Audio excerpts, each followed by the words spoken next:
اور یہاں دیکھیں کیا لکھا ہوا ہے، وہ اونچے پر اپنی گور تراشتا ہے اور چٹان ہی میں اپنے لیے حویلی گھڑواتا ہے۔ یہ جو چٹان تھی، حویلی گھڑوانے سے مراد کیا ہے کہ وہ بہت بڑی چٹان تھی، اور وہ صرف ایک قبر نہیں تھی، وہ بڑی چٹان تھی کہ اس چٹان کے اندر لوگ داخل ہو سکتے تھے، اور 3 سے 4 آدمی اس کے اندر داخل ہو سکتے تھے، اتنی بڑی وہ چٹان تھی جہاں حضرت مسیح علیہ السلام کو واقعہ صلیب کے بعد رکھا گیا ہے، ان کی مرہم پٹی کر کے۔ اور دیکھیں یہاں پر جو لفظ آتا ہے چٹان، یہی لفظ آپ کو وہاں پر ملے گا۔ میں آپ کو وہ بھی حوالے جو ہے نا یہاں پر بتا دیتا ہوں تاکہ آپ سمجھ سکیں کہ یہاں کے الفاظ بالکل وہی الفاظ جو ہیں وہ وہاں پر بیان کیے جا رہے ہیں۔ اب دیکھیں یہ متی کا حوالہ ہے، متی باب 27، اس میں کیا لکھا ہوا ہے؟ آیت نمبر ہے اس کی 60، لکھا ہے اور اپنی نئی قبر میں رکھ دیا جو اس نے چٹان میں کھدوائی تھی۔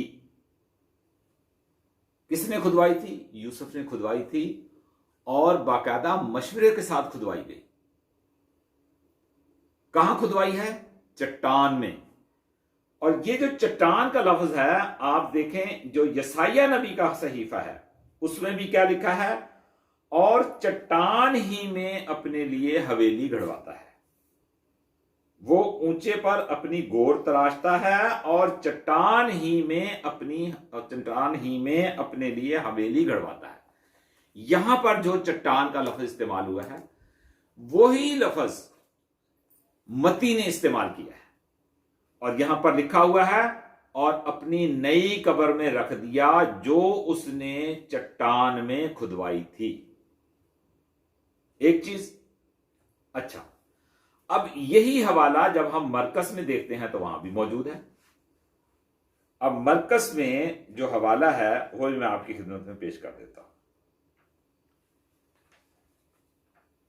دیکھیں مرکز میں کیا لکھا ہوا ہے، یہ ہے باب 15 اور اس کی آیت ہے 46، آیت نمبر 46۔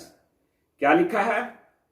اس نے ایک مہین چادر مول لی اور لاش کو اتار کر اس چادر میں کفنایا، اور ایک قبر کے اندر جو چٹان میں کھودی گئی تھی اسے رکھا۔ یہاں پر بھی دیکھیں وہی چٹان کا لفظ استعمال ہوا ہے جو یسائیہ نبی نے استعمال کیا، چٹان میں اپنی حویلی کھدواتا ہے، وہی لفظ یہاں استعمال ہو رہا ہے۔ اور دیکھیں یہ جو میں نے بات کی ہے نا کہ اس کے اندر دوسرے لوگ داخل ہو سکتے تھے، کیونکہ اس میں یوسف جو لاش کو لے کر آئے تھے، نکودیمس جو اس کو مرہم پٹی کرنے کے لیے عود اور مر لے کر آیا تھا 50 سیر کے قریب، یہ اس کے اندر داخل ہوتے ہیں۔ پھر اگلے دن مریم، سلومے، مغدلینی، یہ تینوں عورتیں اس قبر کے اندر داخل ہوتی ہیں، اور وہ حویلی کی طرح ایک بہت بڑا کھلا کمرہ تھا جس کے اندر یہ لوگ داخل ہو سکتے تھے، اور وہ بنائی کہاں تھی؟ چٹان میں بنائی گئی تھی۔ تو وہاں پر یہاں پر بھی دیکھیں اب چٹان کا لفظ استعمال ہوا ہے۔ اچھا اس کے علاوہ جو لوکا ہے وہاں پر بھی میں آپ کو دکھاتا ہوں کہ وہاں پر بھی یہی لفظ استعمال کیا گیا ہے، لوکا میں بھی، اور یہ لوکا کا حوالہ میں آپ کی خدمت میں پیش کر دیتا ہوں۔